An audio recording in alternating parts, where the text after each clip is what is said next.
अहिरावण स्नान करके रक्त चंदन का तिलक लगा और पुष्पों की माला पहनकर धूप बत्तियां जलाकर माँ काली की आराधना कर रहा था। हनुमान जी देवी की मूर्ति के पीछे जाकर छिप गए। अहिरावण ने देवी को तरह तरह से खाद्य पदार्थ, पुष्पमाला, गंध, अक्षत, धूप आदि प्रस्तुत किए। हनुमान जी धीरे से हाथ निकालते और खाद्य पदार्थों को खींचकर खा जाते। अहिरावण मन ही मन प्रसन्न हो रहा था कि आज देवी प्रसन्न होकर उसकी भेंट स्वीकार कर रही हैं। उसे आज परम सिद्धि अवश्य प्राप्त होगी। अंत में उसने बंधनों में बंधे श्री राम और लक्ष्मण को बुलवाया। उन्हें बलि के लिए पूरी तरह तैयार किया गया था। उन्हें अपने सामने देखकर अहिरावण ने कहा, अब कुछ ही देर में तुम दोनों भाइयों को देवी की भेंट चढ़ा दिया जाएगा। तुम्हें जिसका स्मरण करना हो कर लो। प्रभु श्री राम ने अहिरावण से कहा, हे राक्षस राज, आपत्ति के समय प्राणी मेरा स्मरण करते हैं, पर मेरी आपदाओं का हरण करने वाले तो पवन पुत्र हनुमान जी हैं। हम दोनों भाई अब उन्हीं का स्मरण करते हैं। श्री राम और लक्ष्मण ने देवी की ओर देखा तो उसी समय हनुमान जी ने अपना विशाल रूप बनाकर घोर गर्जना की। उनकी गर्जना से धरती दहल गई और आकाश फटने लगा। घबरा कर अहिरावण उठ खड़ा हुआ और उसने तलवार खींच ली। उसी समय हनुमान जी कूद कर बाहर आए और अहिरावण के हाथ से तलवार छीन ली।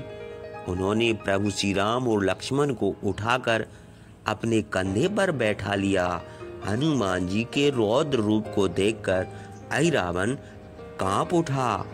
इससे पहले वह कुछ करता, हनुमान जी ने तलवार के एक ही बार से उसकी गर्दन उड़ा दी और उसका सिर देवी के चरणों में डाल दिया।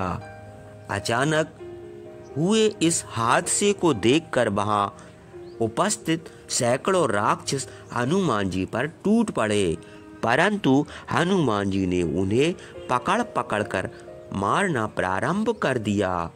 कुछ ही देर में वहां राक्षसों के शवों का ढेर लग गया। बाकी बचे राक्षस अपनी जान बचाकर वहां से भाग खड़े हुए। हनुमान जी के सामने एक ही राक्षस ना टिक सका। अहिरावण का सारा परिवार मारा गया।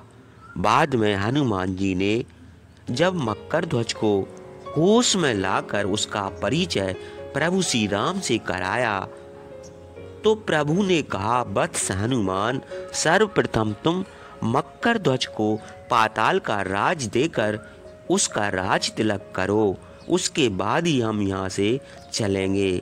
हनुमान जी ने प्रभु श्री राम की आज्ञा मानकर मकर ध्वज का राज तिलक कर दिया और अपने पुत्र से कहा, पुत्र तुम धैर्य और सत्य आचरण से पाताल का शासन करते हुए प्रभु सीताराम का सदैव स्मरण करते रहना, तुम्हारा कल्याण होगा।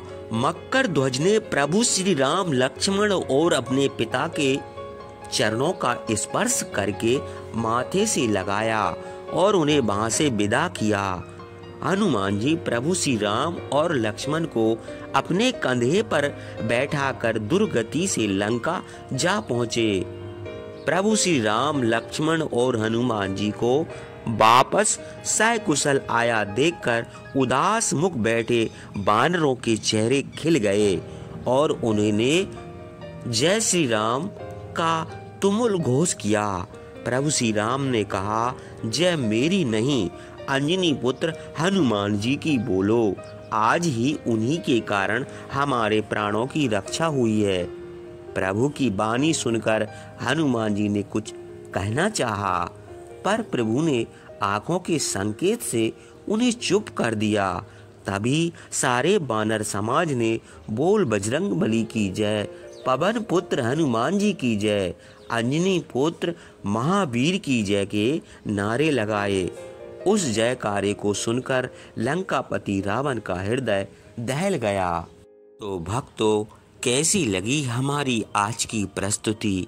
अगर आपको हमारी प्रस्तुति अच्छी लगी हो तो हमारी वीडियो को लाइक और अधिक से अधिक शेयर करें और हमारे धार्मिक, सांस्कृतिक और सनातनी चैनल जय करीला धाम को सब्सक्राइब